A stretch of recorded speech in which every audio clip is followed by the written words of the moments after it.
आइए दोस्तों, आज हम टीम वर्क और कंपटीशन के बारे में बातें समझते हैं। एक मजेदार किस्सा आपको सुनाना चाहता हूँ।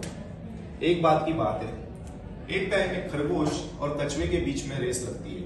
आप सभी ने ये स्टोरी बचपन में काफी टाइम सुनी होगी, आपको पता भी होगी ये स्टोरी, लेकिन इस स्टोरी का मैं आपको कुछ एडिशनल वर्जन भी बताने वाला हूँ। सो पहले बेसिक स्टोरी समझ लेते हैं हम। सो एक होता है कछुआ और एक होता है खरगोश। आप सभी को पता है दोनों में लग गई रेस। जाहिर सी बात है, पहली स्टोरी में कछुआ जो है वो अच्छी तरीके से उस रेस को जीत जाता है। क्यों जीत पाता है भैया कछुआ? बिकॉज खरगोश कहीं ना कहीं आलसीपना दिखा के सो जाता है। अब इस बात पे पूरी दुनिया ने खरगोश को गालियां दी, इस तरीके से गालियां दी कि यार तू इतना भागने में तेज, फुर्तीला, फिर भी एक कछुए से आप हार गए। खरगोश को ये बात काफी ज्यादा दिल पे लग गई। खरगोश ने काफी ज्यादा तैयारी की। खरगोश ने काफी ज्यादा टाइम जाके कछुए से रिक्वेस्ट की कि चलो आज हम वापस से रेस लगाते हैं, इस बार देखते हैं कि इस रेस को कौन जीत पाता है। अब दूसरी बार जब रेस लगी तो दोस्तों बताइए कौन जीता होगा, खरगोश या कछुआ? जाहिर सी बात है खरगोश ही जीता होगा, बिकॉज ये टाइम वो ना ही सोया ना ही उसने कुछ खाया, बस उसका एक ही उद्देश्य था लाइफ में कि मुझे इस रेस को किसी भी तरीके से जीतना है और आगे बढ़ना है, और लगा है उस कदम को पहुंचना है। और इस रेस का विजेता रहा आपका खरगोश। ये बात आपको समझ में आएगी कि अगर कंपटीशन में अगर आप कभी भी हारते हो तो अगर आप सेकेंड ट्राई मारोगे तो डेफिनेटली आप जीतोगे। अब इसी के ऊपर हम ले लेते हैं खरगोश की बात।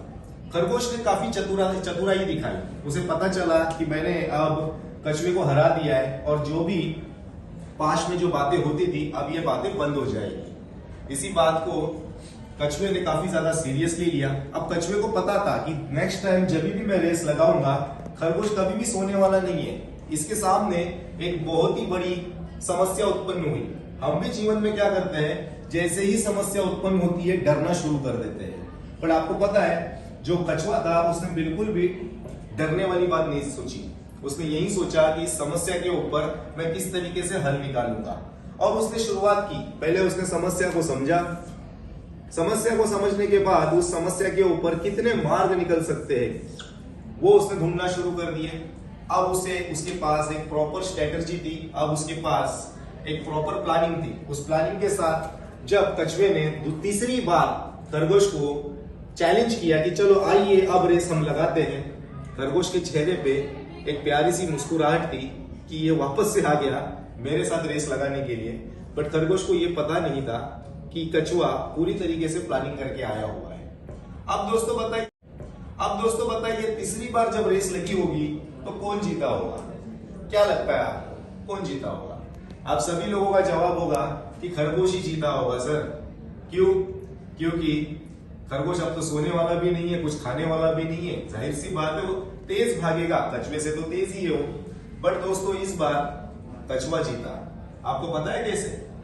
कछुए ने जो आधी रेस थी वो रखी थी जमीन पर और आधी रेस कछुए ने रखी थी पानी के अंदर। अब खरगोश कितना ही तेज भागता, जमीन तक की रेस खरगोश जीत पा रहा था, बट जैसे ही पानी आया खरगोश को रुकना पड़ा मजबूरी में, और कछुए ने इस रेस को काफी अच्छी तरीके से जीत लिया। तो इस बात से आप क्या सीखते हो? अगर आपके पास प्रॉपर प्लानिंग, प्रॉपर स्ट्रेटजीज अगर है तो आप किसी भी समस्या के ऊपर हल निकाल सकते हो। तो इसी तरीके से अपने जीवन में आप इन सारी चीजों को अपनाइए, आगे बढ़ते रहिए। धन्यवाद। इसी तरीके की मजेदार कहानियां मैं आगे भी आप लोगों के लिए लेके आऊंगा। धन्यवाद।